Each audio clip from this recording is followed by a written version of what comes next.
Ótimo dia, ótima tarde, ótima noite, independente da hora que você vá nos assistir. Estamos aqui nos estúdios da BHD para a gravação de mais um episódio do nosso Freudcast.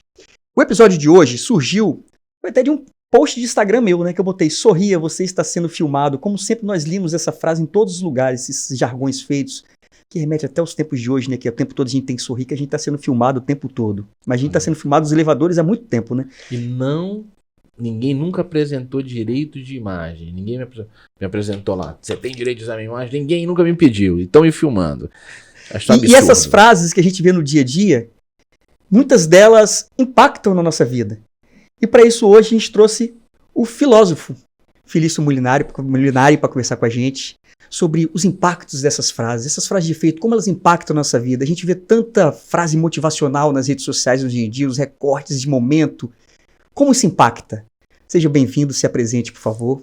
Muito obrigado pelo convite, é um prazer estar aqui com vocês, com todos os nossos telespectadores, né? Ia falar ouvintes por conta do costume da rádio, mas é um prazer enorme estar aqui. E de fato, essa visão que eu acho que se tornou cada vez mais popular aqui no Brasil, não é tão nova assim, acho que nos outros países, sobretudo anglófonos, já vem essa cultura do coach, da positividade, sempre exacerbante, muito rotineira, mas agora parece que está cada vez mais frequente aqui no Brasil, e com as redes sociais, com o avanço da internet, sobretudo com as redes sociais, se torna cada vez mais presente nos nossos dia a dias. Para quem não me conhece, eu sou Felício Molinari, tenho formação em filosofia, tenho um doutorado em filosofia, sou professor da Universidade Federal do Espírito Santo e também do Instituto Federal do Espírito Santo, e como eu acabei dizendo agora no começo, também tem um programa na Rádio CBN Vitória, chamado Pensamento Cotidiano, que a gente aborda a filosofia com uma certa tranquilidade, e um canal no YouTube chamado Filosofia Explica. Então, acho que tá bom. É tão bacana a ideia de você levar a filosofia para o rádio, de uma forma tão acessível, né, que ali você conversa com pessoas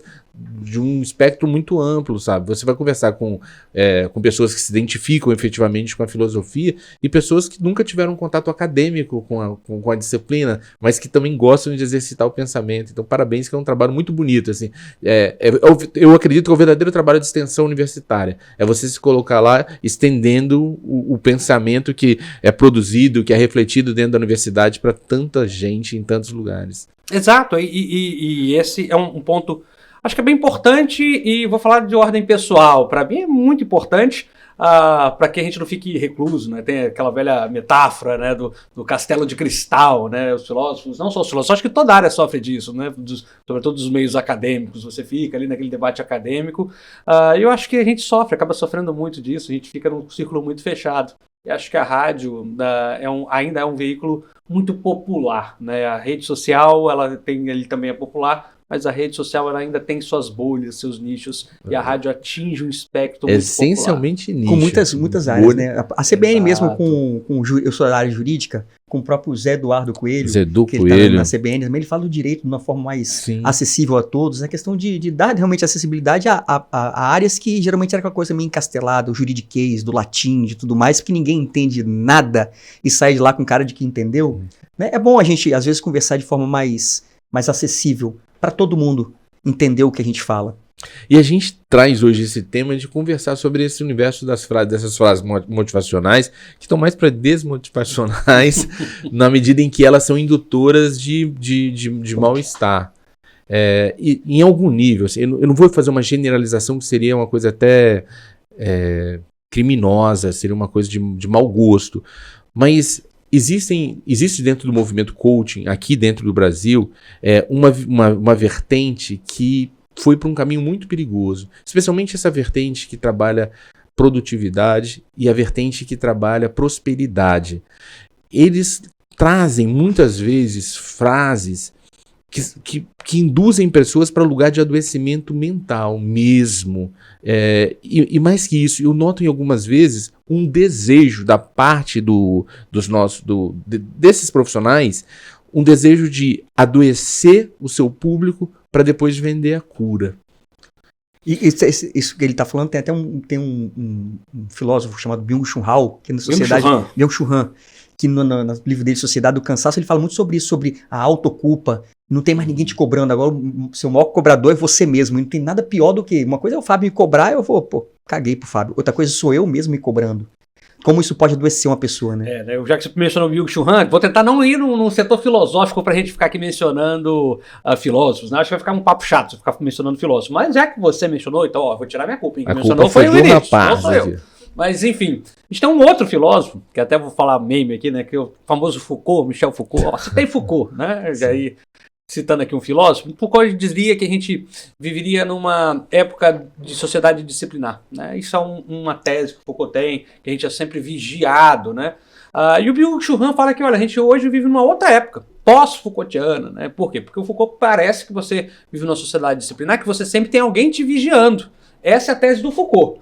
Né, que olha, meu chefe me vigia, o policial me vigia, sempre tem alguém me vigiando. E o Byung-Chul Han, ele já mostra pra gente que não, agora a nossa sociedade ela é tão doente, que eu nem preciso de um chefe para me vigiar.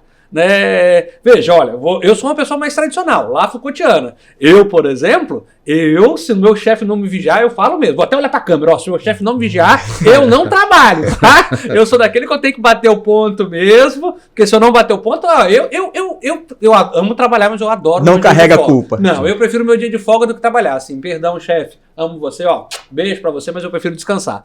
Mas isso é a sociedade Foucaultiana, né? Eu sou daquele, por exemplo, que sou o filho que, se a mãe não estiver de olho, eu vou aprontar. Mas hoje em dia, no século XXI, Byung-Chul Han fala que a gente vive num outro paradigma, que é o paradigma do seguinte: olha, agora a gente não precisa de um chefe, Vinícius, a gente não precisa mais não vou nem dizer, botar a figura do pai, vou pegar aqui a sociedade do cansaço do chefe. A gente não precisa mais de um chefe para cobrar. Essa cobrança vem do próprio indivíduo, do próprio sujeito. Vou pegar aqui a própria uberização, por exemplo. O próprio sujeito é chefe de si mesmo e se cobra e trabalha 15, 16, 17 horas. Mas você não quer falar da uberização? Tá bom, vamos para dentro da empresa. O que as empresas fazem? Bota um funcionário e fala, olha, sua carga horária é de 8 horas. Aí o funcionário vai trabalhar 8, 10 horas, leva trabalho para casa. Não, porque eu sou proativo. Olha a palavra aí. Sou workaholic. As pessoas falam de uma forma tão orgulhosa. Eu tenho um ranço de quem fala assim, e você vê em perfis de Instagram, né? Workaholic, que orgulho de ser workaholic. Exato. Que quando eu vejo isso, eu lembro da sociedade do cansaço, né? Olha como você é workaholic, eu trabalho para todo mundo. Daqui 10, 15 anos tá lá com burnout, sofrendo. Exato. E o próprio a Sociedade do Cansaço, que é o nome do livro do Byung-Chul Han, traz esse cansaço que poderia ser traduzido no português como burnout, né? Que hoje a gente já tem, acho que já está um termo bastante popular dentro do espectro da psicologia, no Brasil é bastante conhecido. Tem CID, né? Agora. Sim. Inclusive, acho que em 2023, nas doenças relacionadas ao trabalho, entra na listagem o burnout também como uma doença relacionada ao trabalho. Essa conversão dessa sociedade Foucaultiana para essa pós-Foucaultiana, esse indivíduo ele vai ser sensibilizado para esse senso de autocobrança pelo meio cultural, né? Bom, se o meio cultural vai sensibilizar ele, aí que tá, né? Se ele vai ter um ponto de vista crítico, é essa a pergunta? Não, eu digo assim, naturalmente, esse indivíduo precisaria da cobrança do pai, precisaria da cobrança do professor, precisaria da cobrança do chefe. Em que medida esse indivíduo absorve a ideia de que ele precisa cobrar de si mesmo para apresentar os resultados que disseram para ele que seriam os ideais e inalcançáveis na vida prática. Né? Exato. Aí a gente vai ter várias teses. Agora a gente, por exemplo, vamos ver que isso é fortalecido por uma ideia de meritocracia, que olha, você é responsável pelo seu próprio mérito. Agora vamos entrar no tema do próprio podcast que a gente começou aqui, da ideia de uma positividade, de uma ideia de uma positividade que muitas vezes é tóxica, de frases, não vou falar frases de autoajuda, mas enfim, você usou um termo que acabou me fugindo, mas frases de motivacionais, né? Que é, olha, corra atrás dos seus sonhos, né? Tudo bem, eu achava... O que tive uma decepção que eu tive na vida, olha, eu sofri. Vinícius, eu sofri quando eu vi...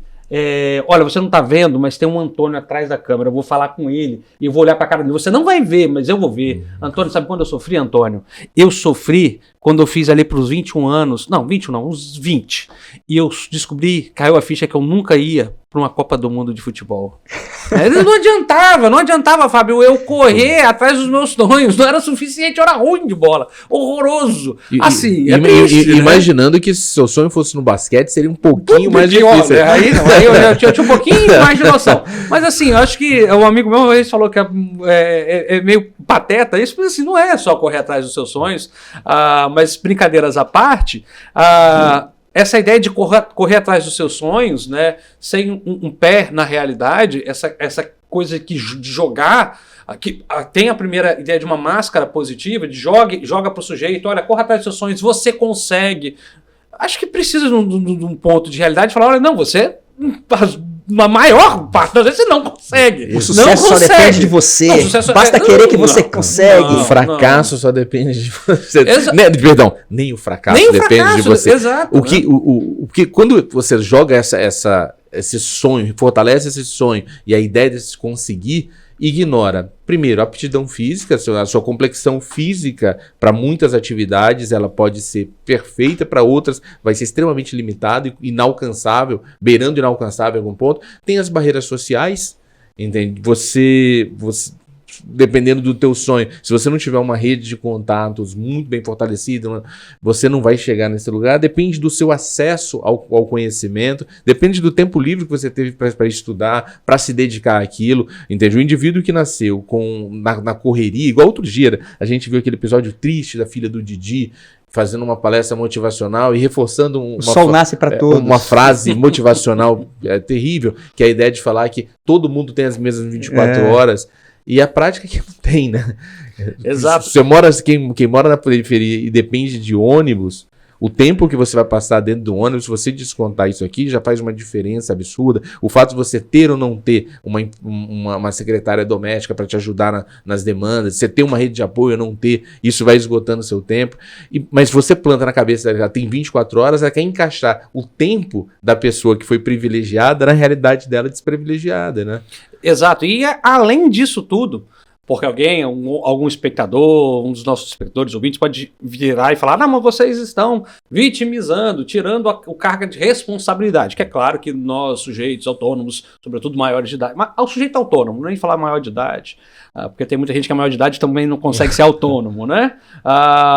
Mas nós temos responsabilidade, mas tem um outro efeito também na nossa vida, que é a ideia do acaso.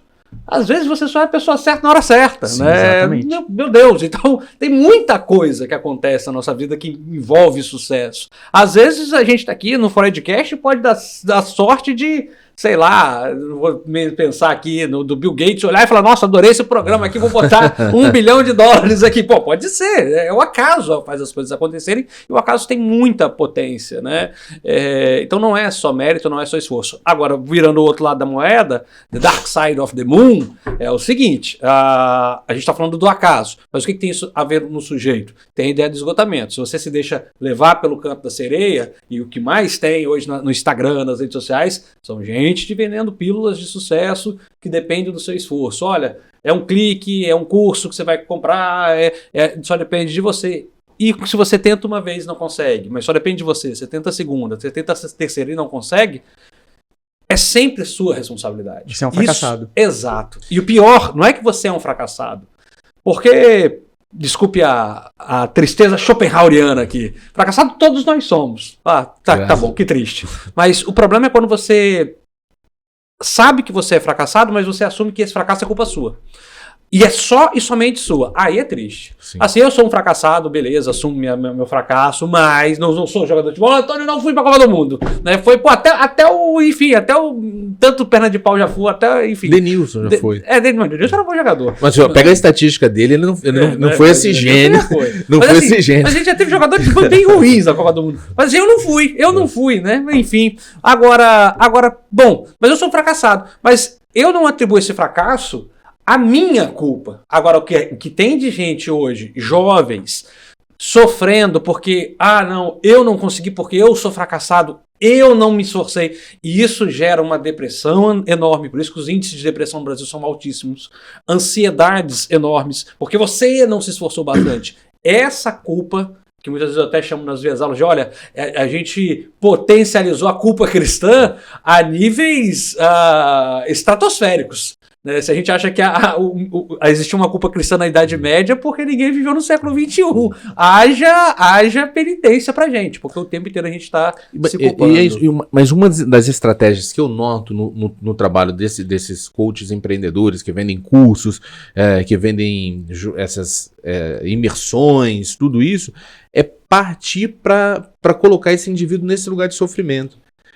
a estrutura narrativa deles passa necessariamente por fazer o indivíduo absorver a ideia de que o fracasso é fruto da incompetência dele e que ele consegue virar essa chave se ele fizesse curso. O cara vai lá, faz o curso, não consegue o sucesso e ele tem a liberdade de virar pro cara, você não se esforçou o suficiente. Eu falei que precisava se esforçar o suficiente. E o cara fica nesse ciclo de angústias terríveis. Eu queria trazer aqui para uma dessas frases para a gente conversar aqui, que é aquela ideia de que é muito vendido, que você precisa trabalhar com o que você gosta. Cara, bicho, me dá uma tristeza ouvir um negócio desse, cara. Porque trabalhe com o que você gosta e você nunca vai trabalhar na vida. Pô, o cara não sabe o que é trabalho, né? É engraçado, né? Trabalhe com o que você ame. Eu acho bacana essa frase, porque você trabalhar com o que você ama, rapidinho você vai odiar aquilo que você ama. Vai deixar de ser hobby e vai passar a ser trabalho, exato, né? Trabalha com o que você ama e você vai amar uma coisa. Eu amo jogar futebol. Quem não ama jogar um futebol? Trabalha com futebol. Pergunta para um jogador, muitos dele quando aposentam, falam assim, eu nunca mais quero jogar uma partida de futebol na minha vida, nem uma peladinha sequer, porque... E tem um outro lance, assim, eu não duvido que existam pessoas que no exercício do trabalho delas, elas encontrem muito prazer e satisfação. Mas isso é um privilégio, isso não é a regra. Não é a regra, sabe? Eu imagino que você que tem a possibilidade de, no teu trabalho, educando as pessoas que lá no IFES, na UFES, trabalhando com a rádio, seja um momento de muito prazer, de satisfação, sentido de propósito e tudo mais. Mas vamos pensar, cara, o cara que trabalha, por exemplo, limpando fossa, dificilmente ele vai ter um domingo à noite que ele vai ficar imaginando, poxa, doido pra chegar segunda-feira, que vai ter umas fossas legais pra poder trabalhar e tal. Não é, cara, ele trabalha com o que precisa. E aqui ainda vem uma outra questão que é bastante importante. Quando a gente pega a própria noção de trabalho. Antropologicamente falando, né? Quando a gente entende que o trabalho, hoje, na nossa sociedade, o trabalho ele pode ser entendido em várias sociedades de várias formas diferentes, né? Por exemplo, a gente pega o trabalho na Idade Média, que era uma outra sociedade que não tem nada a ver com a nossa. Você tem um trabalho que você, por exemplo, era um trabalho que não era uma sociedade capitalista, não era nossa sociedade. Você planta, você vê crescer e você colhe. Ah, não, mas eu não era um agricultor, eu era um sapateiro. Tudo bem, você pega a matéria-prima, você é um artífice, né? Você pega aquilo, você produz e no final você vê o produto. Beleza.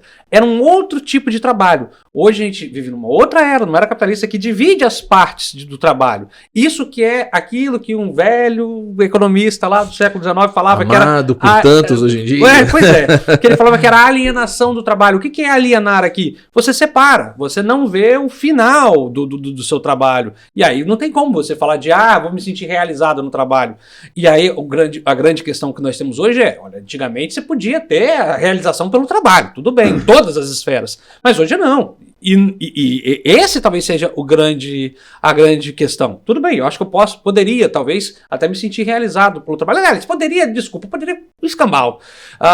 Nem eu poderia, mas você é professor, você precisa se sentir realizado pelo trabalho. Não poderia. É porque hoje o trabalho ele aliena, você não vê o final daquilo, eu não vejo o resultado do meu trabalho como via... eu vou até tirar a Idade Média. Como tem as sociedades primitivas, por exemplo, um indígena tupi que trabalha num sentido de trabalho em comunidade e ele vê fim do trabalho dele, porque o fim do trabalho está na comunidade. Não, agora o trabalho é outro, você não vê. Você produz, por exemplo, esse podcast, mas esse podcast, qual é a finalidade? O fim dele não é para você mesmo, então você não se realiza. Então aqui a gente tem essa ideia de trabalho com o que você goste para você se realizar. As pessoas elas têm que buscar a realização pessoal em outras esferas. Exato. Se você for pelo trabalho, meu amigo, isso é o conto da carochinha. E é tão amplo você imaginar assim que... é tão míope você imaginar que uma pessoa vai ter a realização exclusivamente no trabalho, se ela pode ter realização em tantos outros campos. O propósito da vida dela, por exemplo, pode ser criar filhos saudáveis emocionalmente, fisicamente, pessoas boas para elas, boas para o mundo. Qual é o seu propósito? O meu propósito é conhecer o mundo expectativas viajando. De vida, né? Às vezes tem gente que quer ter muito dinheiro na conta, eu só quero ser feliz aos fins de semana com minha filha, com minha esposa, ou outros. Minha riqueza é o quê? A minha riqueza é eu chegar em casa todo dia e ter as contas pagas. É questão de pontos de vista. E o ponto de vista de muita gente hoje é capitalista. O que é um cara bem-sucedido? O cara bem-sucedido muitas vezes é o cara que tem o que ele quer financeiramente, a hora que ele quer. Eu quero comprar um carro novo, vou comprar, olha que bem-sucedido. Já você tá com o mesmo carro há 10 anos, você não é bem-sucedido. Pô, claro que eu sou. Sou feliz, eu tenho minha família, eu tenho minha esposa, eu trabalho no horário de trabalho, eu não sofro um assédio moral no trabalho, eu chego em casa, minhas contas estão todas pagas, ainda sobra para eu viajar com minha família. Eu sou bem-sucedido? E esse esse carro que pode não ser tão novo aos olhos de quem te critica, te leva para lugares agradáveis com a tua família. E o carro dele, que é um carro tão mais novo, tão mais cheio de valores materiais, ele tá numa garagem como troféu. Ele não é um elemento que liga. Então, assim, existem todos os lugares para você encontrar propósito, né? Que não ser no trabalho, mas você precisa direcionar, mirar as pessoas para o lugar de trabalho. Sim. Precisa. E mais do que virar para o trabalho, isso fica ainda mais arrogante quando a gente vê que boa parte da população brasileira, a maior parte, né, gigantesca parte, convive com um salário mínimo, no máximo 2, que é a grande classe E e D, né? E você virar, por exemplo, quando eu vou citar os exemplos aqui, são exemplos dos meus vizinhos e tudo mais, um trabalha como atendente de supermercado, né, empacotador, outro é caixa, o outro é vidraceiro, esses são os meus vizinhos. E aí eu vejo, vou virar para ele e falar, olha, se realize no seu trabalho. Não, é inimaginável, seria arrogante da minha parte, ou minimamente romântico demais, assim. Eles se realizam de outra forma. Um se realiza indo na igreja ou com a família, o outro se realiza beijando os filhos e indo tomar a cachaça dele no bar que a gente tem do lado da nossa casa. São outras formas de realização. E o outro, eu acho que todos eles se sentem um pouco realizados por aquilo que o Vinícius falou, de ter as contas todas pagas. Eles nem se preocupam em ter carro ou não. Eles até tem o carrinho, o outro ficaram felizes agora que eles tinham 2 motos. Entendeu? São essas pequenas vitórias do dia a dia, esses pequenos leões que eles matam. Agora, virar para eles, que estão na labuta todo dia, e falar, não, se realiza no trabalho, eles são muito mais sagazes do que essa galera que tá vendendo pílula da felicidade. Foi o que até a gente tava conversando aqui outro dia, né? Até já recebi feedbacks disso sobre eu trabalho com adolescente infrator, tá? Um adolescente infrator que ele chegou apreendido... Fala exatamente onde, que parece que você tem uma gangue, né? Não, gente, eu não sou chefe de gangue, não. Eu não sou o rei do crime, não. Eu sou servidor da justiça e eu trabalho desde 2008 com justiça infanto-juvenil. E hoje em dia, especificamente, com adolescente infrator apreendido na Grande Vitória. O adolescente infrator um dia chegou pra gente, apreendido por tráfico de drogas, e contando a história da vida dele, o pai dele trabalhava de ajudante pedreiro, trabalha, não sei mais qual a realidade dele hoje, e na época o salário mínimo era R$700. Então ele trabalhava de sol a sol, ele não via o pai quando acordava, o pai já tinha saído para trabalhar, quando o pai chegava ele estava pela rua ainda, então assim, o contato dele com o pai era, né, factual, mínimo. E ele entrou no tráfico de drogas, um garoto de 12, 13 anos, morava na periferia da Grande Vitória, e ele falou, expressado por ele, assim, meu pai trabalha o dia todo de ajudante pedreiro, 6, 7 dias por semana, pagar R$700, e um dia eu faço 1.000?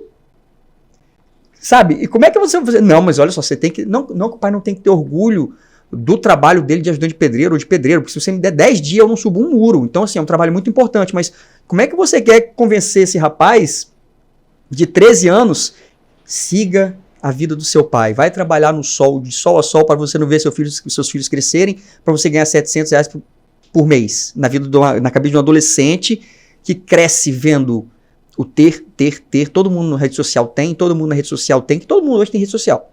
Assim, é difícil ver alguém saindo da bolha, né? Aquela pessoal da extrema miséria mesmo. Muita gente tem acesso à rede social e tudo mais. E só vê o pessoal comprando.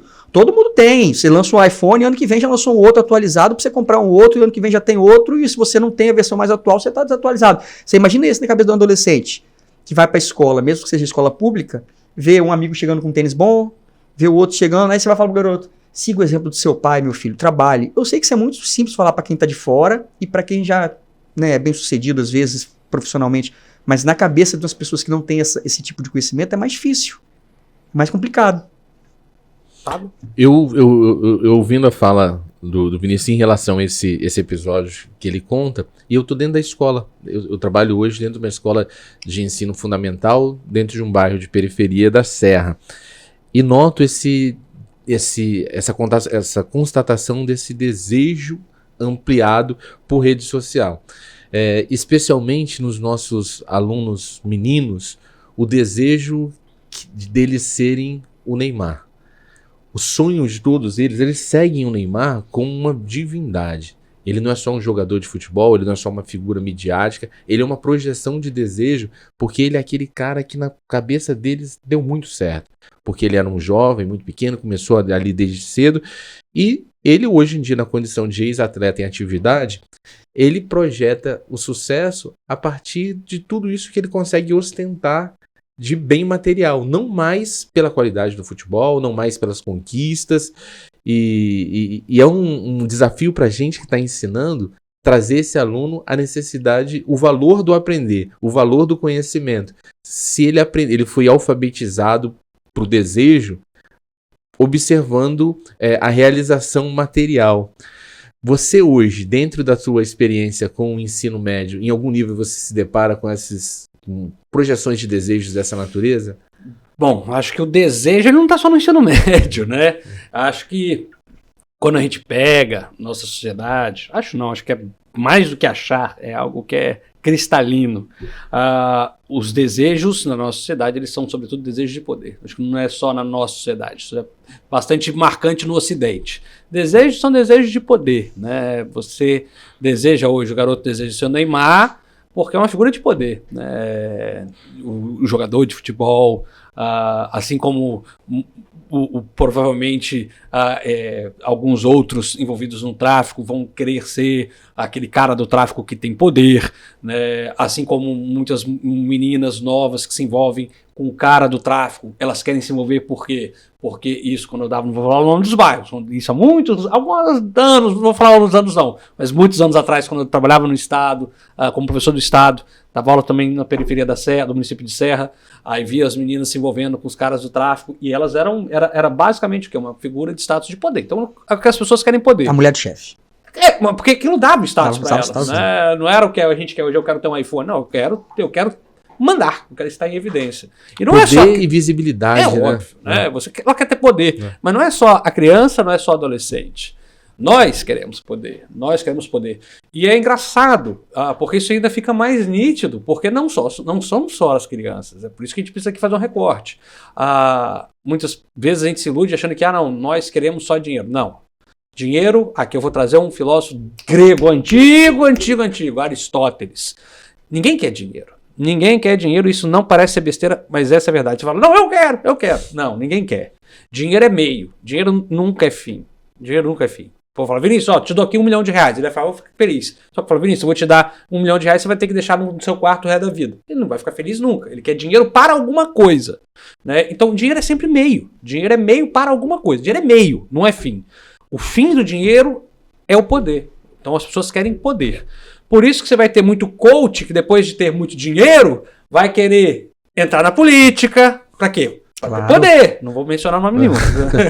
Né? Por isso que você vai ter muito advogado, né? E é isso que vai aparecer no seu Instagram, que o cara tem um escritório famosérrimo em São Paulo, mas está lá aparecendo no seu Instagram. Por quê? Porque ele quer poder. As pessoas querem poder.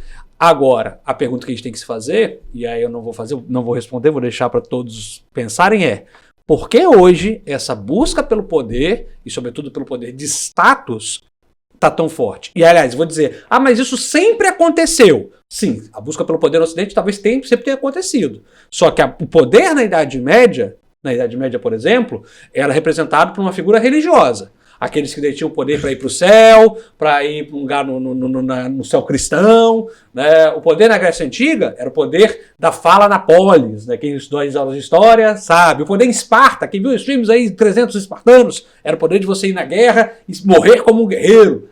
Essa era a figura de poder. O que é o poder hoje? O poder é você ter o carro, é você ser... O poder hoje ele é representado por questões simbólicas relacionadas ao dinheiro. Por quê? Eu não vou responder porque eu acho que o papel do filósofo não é dar resposta, é dar as perguntas. Aí trazendo para a política, né? A política. Cuidado, esse é um tema sensível. Não. Só questão de poder mesmo, né? O poder que a política te traz, né? Porque antigamente o político estava ali por uma razão, às vezes realmente tinha muita coisa. Tem muita gente que faz política por razões sociais e tudo mais, mas tem muita gente que faz política para ser chamado de excelência, né? De essa coisa do poder de eu estou numa posição hierárquica maior que a sua, não sei o quê. E antigamente, né, eu até ouvi isso, achei super interessante, que os políticos antigamente eles precisavam de quê? De voto. Uhum. Eles saíam de 4 em 4 anos, abraçando todo mundo, preciso de voto. E os políticos de hoje, com essa visibilidade toda que nós temos, porque hoje tá tudo muito exposto o tempo todo tá tudo muito exposto. Eles não querem só votos. Eles não querem só de 4 anos sair, Fábio, me dá um abraço. Eles querem devotos. Eles querem pessoas que fiquem botando a cara na frente o tempo todo, como se fossem soldados deles. E isso é a sensação de poder que você tem, que às vezes, que realmente é uma coisa muito, que a gente traz no nosso ego, né, de olha o tanto que tem por mim. Então eles começam a soltar frases que às vezes as pessoas nem concordam, mas como foi ele que falou, isso é independente de esquerda ou direita, tá? De todos os lados.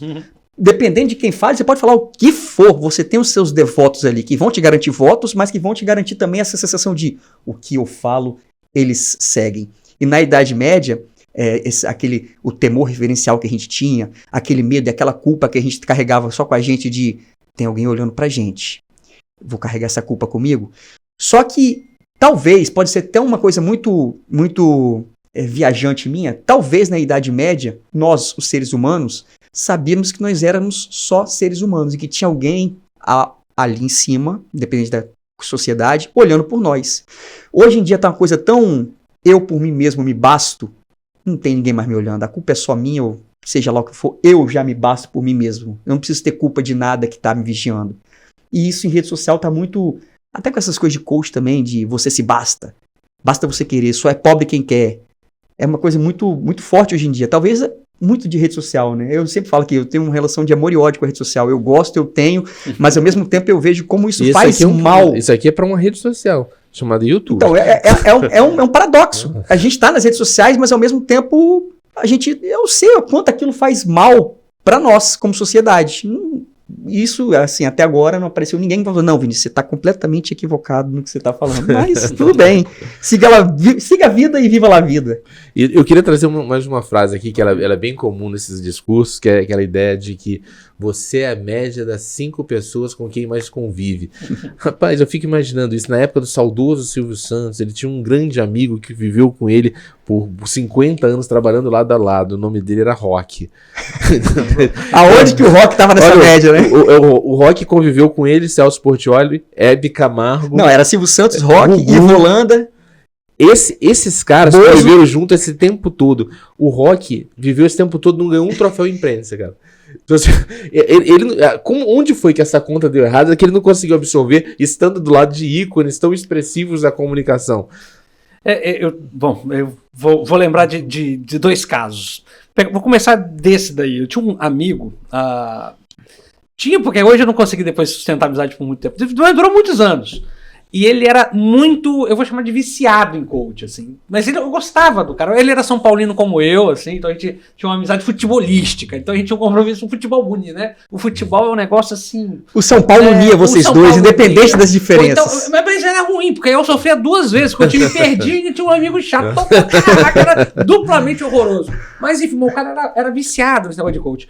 E aí ele vinha, foi ele que me... Por que eu lembrei? Porque foi ele que me apresentou essa frase, né? Você é a média das 5 pessoas que convivem. Pô, tô ferrado, então. Mas enfim. Mas voltando, e eu falava com ele, né? E eu sei exatamente de onde veio essa frase, né? E eu falava, cara, olha, isso não tem evidência científica. E aí eu vou explicar rapidamente aqui por que não tem evidência científica. É só você imaginar. Como é que você consegue calcular, fazer um cálculo para tirar uma média das 5 pessoas todas as pessoas no mundo. Vamos tirar aqui uma amostragem. Como é que você faz essa amostragem das 5 conversas? Isso é impossível de ser medido cientificamente. Você vai olhar até para a câmera aqui, ó. É impossível ser medido cientificamente, comprovado cientificamente que você, meu amigo, é a média das pessoas que você convive. Até porque você pode ser um psicopata, você pode ser um esquizofrênico, você pode sofrer vários problemas psicológicos e isso não é pecha das pessoas que convivem com você. Você pode conviver com um médico, por exemplo. Então, um médico, enfermeira e um cuidador. Então, não faz nenhum sentido. Isso é delírio. Então, assim, era muito visível. Só que não adiantava eu mostrar evidências para ele. E aqui eu vou entrar num outro conceito, que foi uma palavra que inclusive se tornou a palavra do ano para o dicionário de Oxford, de Harvard, oh meu Deus, agora eu esqueci, mas enfim, foi a palavra do ano em 2017, que é pós-verdade. Sim. Pós-verdade é o quê? Quando a pessoa, ela quer acreditar, meu amigo, Não adianta você ir com argumento racional, com evidência científica, porque ela não está aberta a aceitar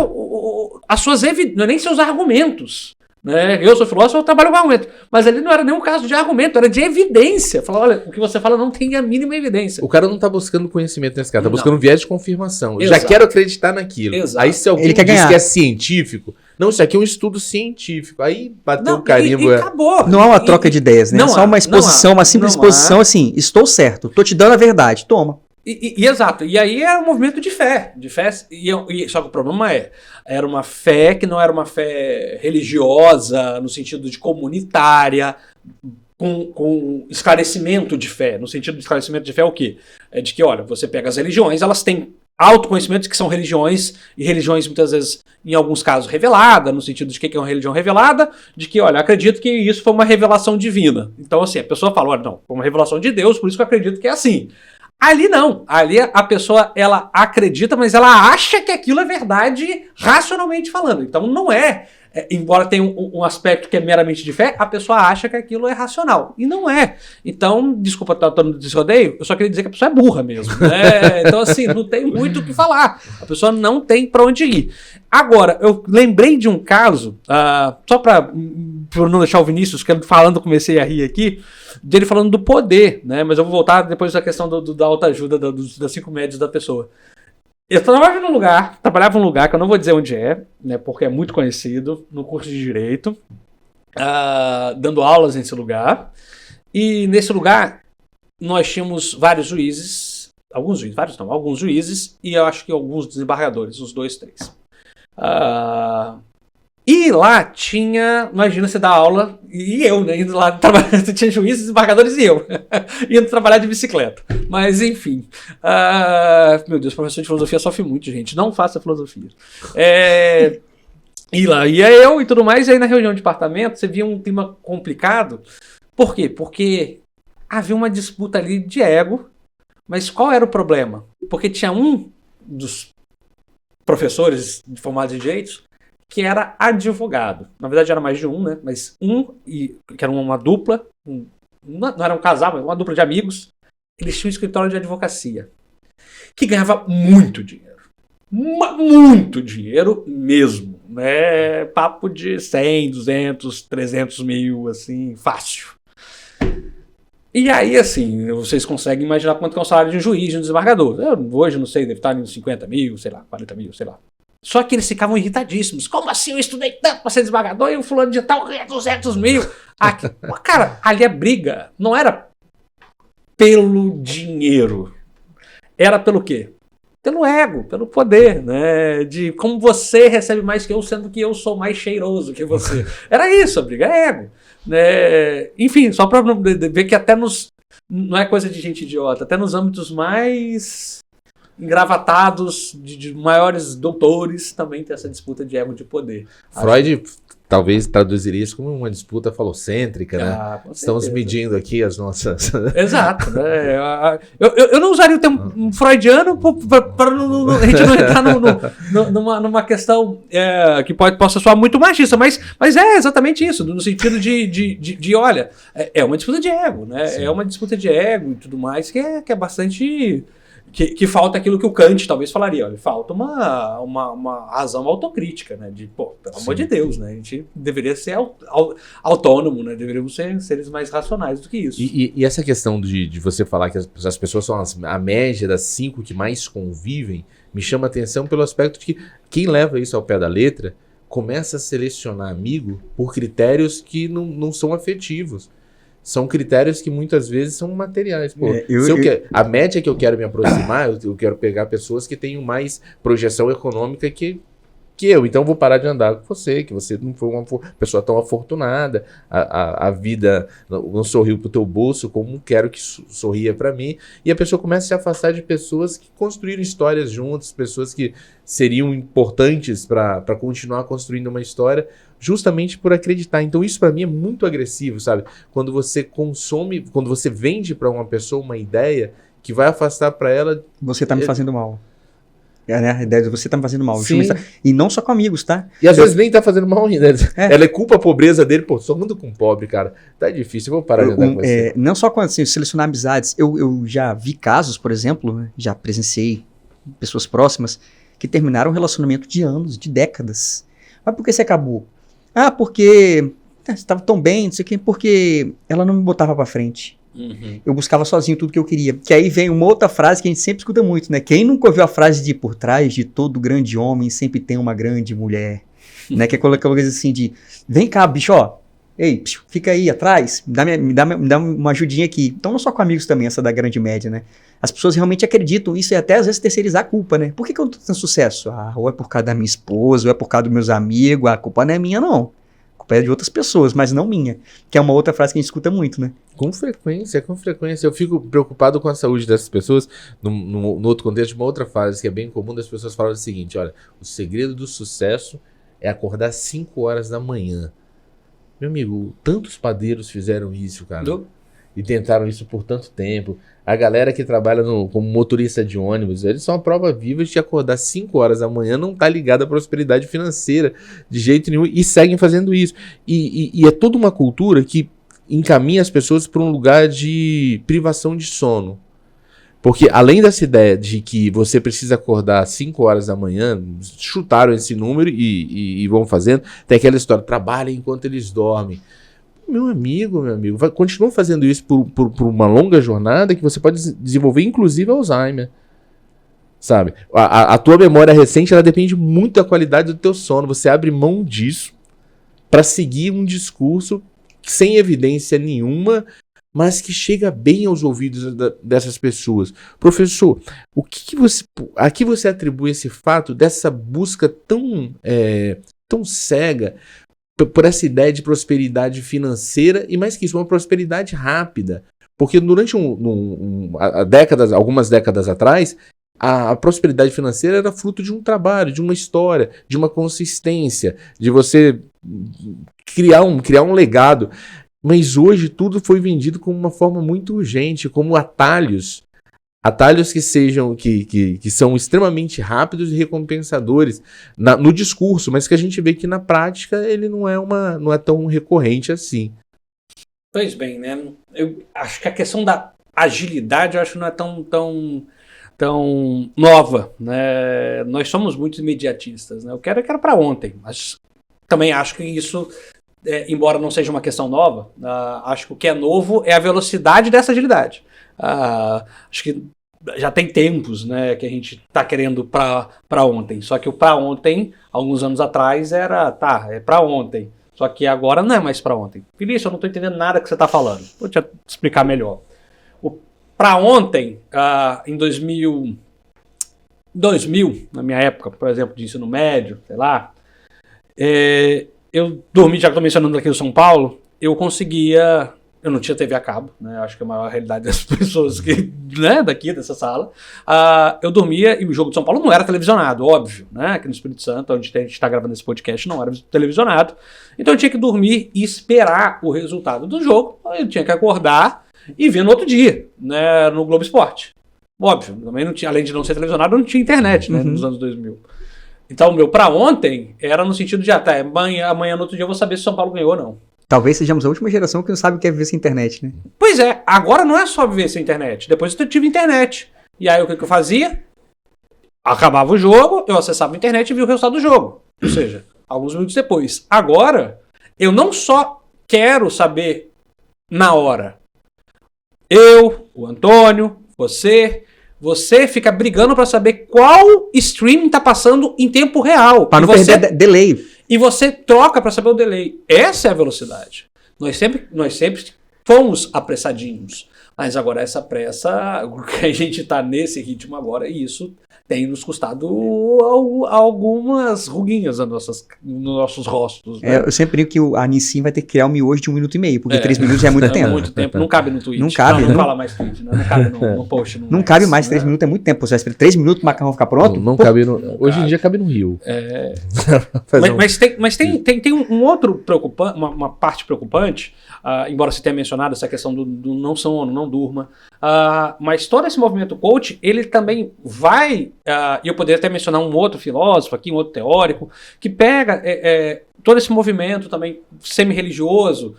Vou até só mencionar, mas eu não vou nem me aprofundar muito, que é a questão do Weber, que pega a ética protestante do espírito capitalista, que aqui rapidamente falando, né? Porque, por exemplo, na Idade Média, que a gente está aqui mencionando, toda a ideia de salvação, né, espiritual, religiosa, era da comunidade. Você se relaciona com a comunidade e você, comunitariamente, você é salvo e tudo mais. Tanto que quando Deus punia, por exemplo, quando você pega lá na Idade Média, quando vê a peste negra, ela não amaldiçoou o Vinícius, Deus amaldiçoou foi a Europa inteira, né? Então, tinha essa visão comunitária, né? Tanto que a própria palavra igreja vem de eclésia, né, no grego, que significa comunidade, né, assembleia. Agora, na ética protestante, aqui, sobretudo no século XIX, a ética protestante ela é formada, e aqui eu estou falando, tá, gente, não é o protestantismo de hoje do século XXI, pelo amor de Deus, estou falando lá quando ele se forma, na Alemanha, o Weber vai escrever que, olha, aqui é uma mudança de perspectiva. O indivíduo passa a achar que a salvação agora não depende da igreja. Que igreja? Da eclésia. Não estou falando da igreja católica, não, pelo amor de Deus. Estou falando da igreja no sentido da comunidade. Da comunidade. Ele passa a achar que a salvação é só dele. E aí isso que era um movimento religioso, tipo, olha, eu preciso me juntar à comunidade para eu ser salvo. Agora não. Agora só depende de mim. Só depende de mim. Só que isso que era religioso, que agora eu vou ficar aqui rezando, passa a ser também social. Agora a minha salvação, por exemplo, eu estou passando fome, eu preciso da minha comunidade para não passar fome? Eu preciso da comunidade, eu preciso plantar em conjunto, eu preciso compartilhar? Não, agora eu não vou passar fome, eu preciso resolver isso sozinho. A minha salvação só depende de mim. Então, essa ética protestante, ela se concilia muito bem com o espírito capitalista. Aí vai ser uma mão na roda no século XX e XXI. Né?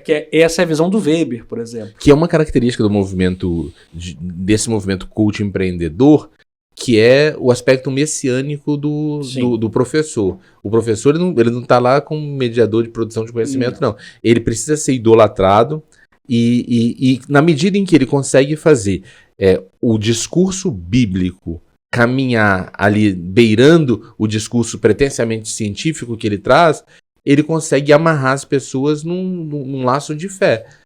Exato. E aí tudo aquilo que é colocado, todas essas frases motivacionais que a gente está colocando aqui, elas surgem como elemento de dogma, que é inquestionável e você vai professar aquilo, e ainda com aquela outra missão, que é uma missão do cristianismo, de você passar essa palavra à frente. Esse indivíduo ele não se sente preenchido com o conhecimento que ele adquire dentro dessas formações. Ele vai usar as redes sociais dele para repetir aquele discurso e cada vez mais ir alcançando a sociedade de formas tão intensas que a gente vê. O caso específico dessa busca de poder daquele coach que foi candidato a prefeito, que ele bateu na trave. Foi por um fio de cabelo que ele não vai para um segundo turno. Sabe? E dali para uma jornada ainda maior que essa, é a prova que isso encontra eco em muitos corações que foram tocados por esse discurso, né, professor? A salvação, ainda numa sociedade desesperada, encontra sempre para encontrar muito eco. Né? Quando a gente está desesperado, numa sociedade desesperada e pobre, né, como a nossa, a gente faz de tudo para encontrar uma salvação. Então, esse discurso de nos salvar, ele sempre vai... Não diria nem de salvar, o discurso de esperança. Ele sempre vai encontrar muitos adeptos, né? Difícil é eu encontrar adepto quando eu chego aqui e falo, todo mundo aqui é ferrado, todo mundo aqui é fracassado. Eu não vou encontrar adepto nenhum. Mas quando você vem e fala, olha, você vai conseguir, se você lutar, você consegue, vem comigo que a gente vai chegar à vitória. Nós somos muito carentes e toda mensagem de esperança ela vigora, ela tem um cheiro bom. Acho que, e até para não ficar algo solto aqui, qual o problema disso? Tem problema, então você está criticando a mensagem da religião cristã? Não estou criticando nenhuma, nada disso. O problema é quando essa mensagem ela é feita completamente descolada da realidade ou de forma crítica. O cristianismo ele tem uma teologia de 2000 anos de fundamentação cultural.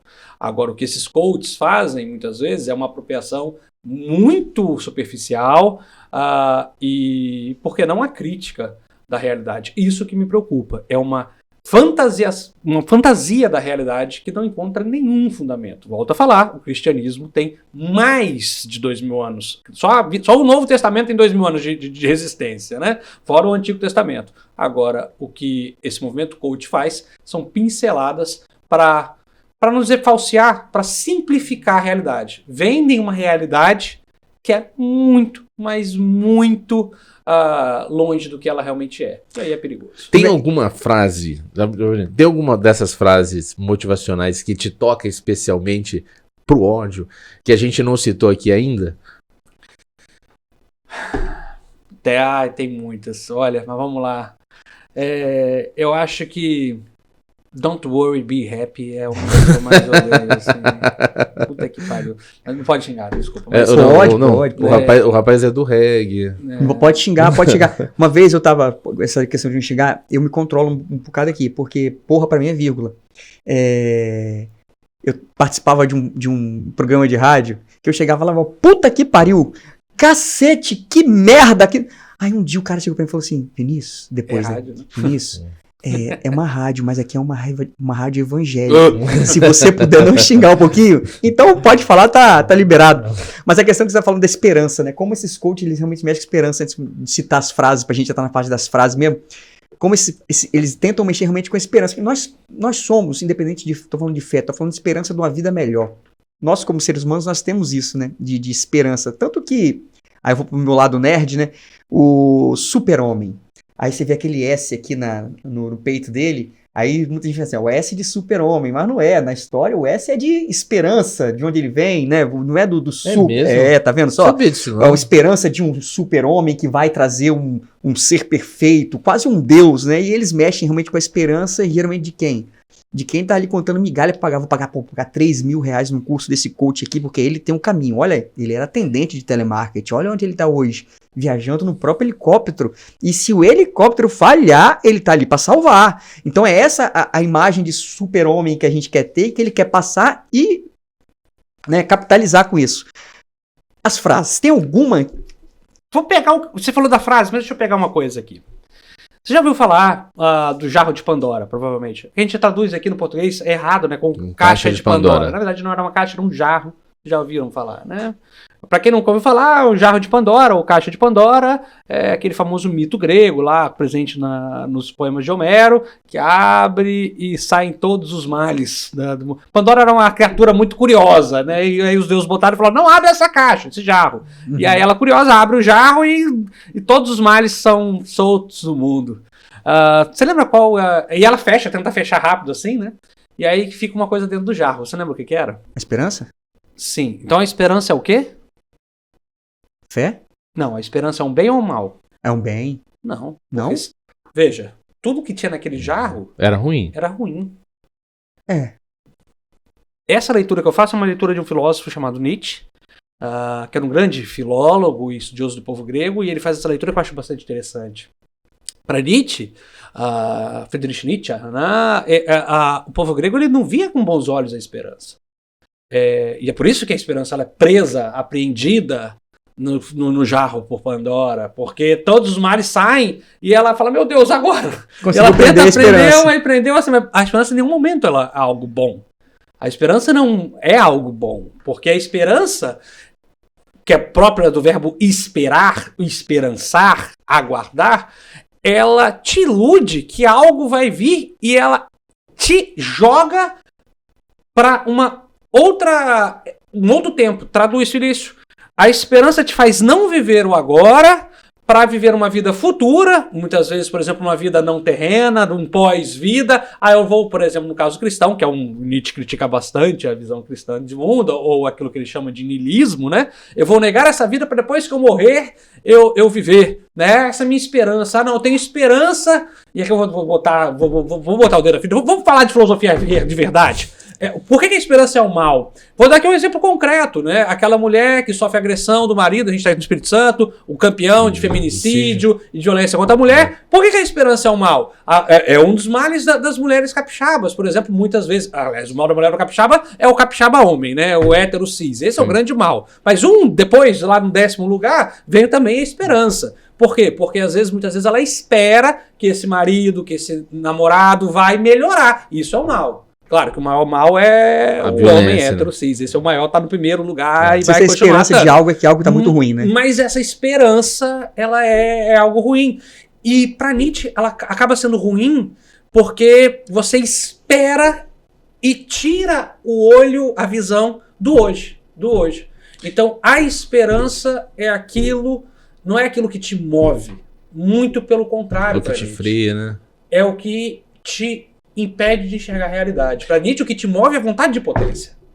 Para mim, o que move é a vontade de potência. O Paulo Freire ele tentou ressignificar esse conceito de esperança quando ele promove a ideia de esperança como esperar, mas ele traz a ideia de um esperançar. Na concepção dele, na semântica dele, o esperançar seria você ter expectativa e se mover na direção da expectativa, né? Não ficar paralisado pela ideia de algo que está por vir, né? Do que está por vir. Seria niilismo. E aí, para não me delongar muito, o Nietzsche também dá uma contribuição muito boa contra os coaches, que é o seguinte: se tem uma filosofia que os coaches adoram, uma filosofia que eles adoram deturpar, inclusive, mas a gente vai botar aqui, que é o estoicismo, né? Que é o don't worry, be happy. Pare de sofrer, não sofra, nada me abale. Não sofra, fique de boa, eu sou estoico. No sentido de você não sofrer, né? Não sofrer. E o Nietzsche fala que isso também é uma outra bobagem, né? De, olha, você não vai sofrer. Essa filosofia que é muito vendida, com base nos estoicos, né? Uma leitura deturpada, mas vamos lá, o estoico, para quem não sabe, é uma filosofia do Império Romano. Começa na Grécia, mas conta muita influência no Império Romano, e agora os coaches pregaram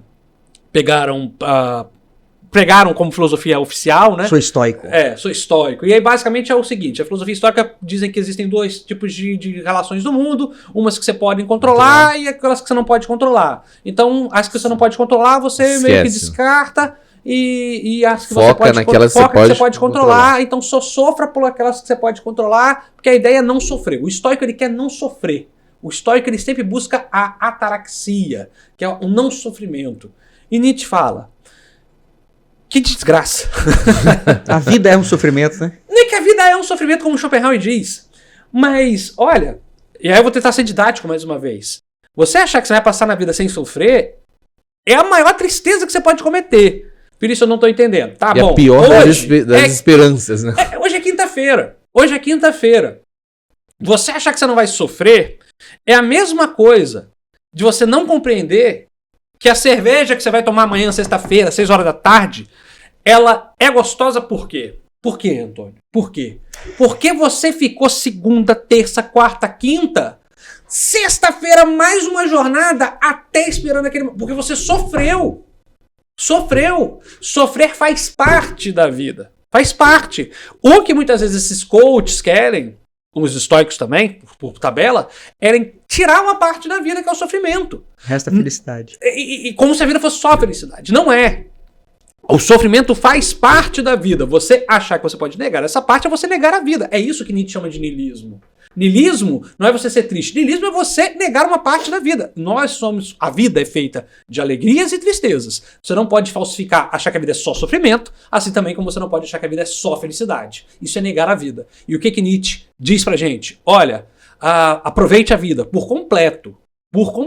Né? Então essa é a ideia dele. Isso é aceitar a vida. A vida é dor, sofrimento, mas também é felicidade. Você falar, não, pare de sofrer. Não, pare de sofrer não, cara. Você vai amar, como diria Vinícius de Moraes, você vai amar, você bem melhor seria poder viver em paz, sem ter que sofrer, já diria Vinícius de Moraes. Mas tem que sofrer, mas tem que chorar para poder amar. Se você quer amar, você vai sofrer, você vai chorar. Todo mundo. Você é casado aí, você sabe que, não é um mar de rosas. Às vezes você chora, é assim. E falando em sofrimento, eu tenho um sofrimento de informar que a gente chegou ao final. É claro, eu falo muito. Se deixar, a gente fica aqui 2 horas hoje ouvindo, né? Tá maravilha, demais. Foi um encontro maravilhoso. Eu tenho a alegria de te conhecer pessoalmente, de conhecer a tua voz. Tive a curiosidade de conhecer nas redes sociais, te sigo nas redes sociais, já assisti seus vídeos no YouTube também, mas ter esse contato presencial foi um dia muito especial para a minha vida. Eu posso dizer que se viver é sofrer, eu sofri até esse dia de te conhecer. Muito bom, muito obrigado. E passa para o pessoal quais são os contatos, onde as pessoas podem te encontrar. Muito bem, enfim, as pessoas podem me encontrar no meu canal no YouTube, que é o A Filosofia Explica.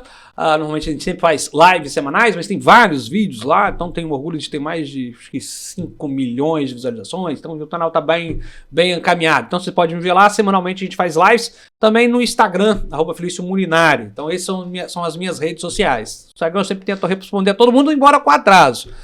Fora isso, você também pode me acompanhar na CBN Vitória, às quartas-feiras. Então estamos lá na parte da tarde, por volta das 3, 4 horas da tarde. Fora isso, no mundo acadêmico, você me acompanha tanto no Instituto Federal do Espírito Santo, como na Universidade Federal do Espírito Santo, nos programas de pós-graduação. E o programa CBN também está em podcast de áudio. Isso, né? Exatamente, no Spotify, no programa Pensamento Cotidiano. Digita lá Pensamento Cotidiano. Aí você acompanha e vai aprender um pouquinho mais de filosofia, dessa forma descontraída como a gente teve essa conversa. Maravilha. Muito obrigado pela presença. A gente agradece demais. Muito engrandecedor pra gente, né, Fábio? Muito, muito. Você que tá aí acompanhando a gente, siga nosso Instagram, nosso YouTube, passa pra frente, comenta, divulga, que quanto mais vocês divulgarem, mais chance a gente vai ter de fazer um bate-papo como esse, né, Fábio? Isso. E se você assistiu até agora, você vai lá nos comentários e vai colocar bem assim: você é a média dos 5 episódios que você assistiu. Tá bom?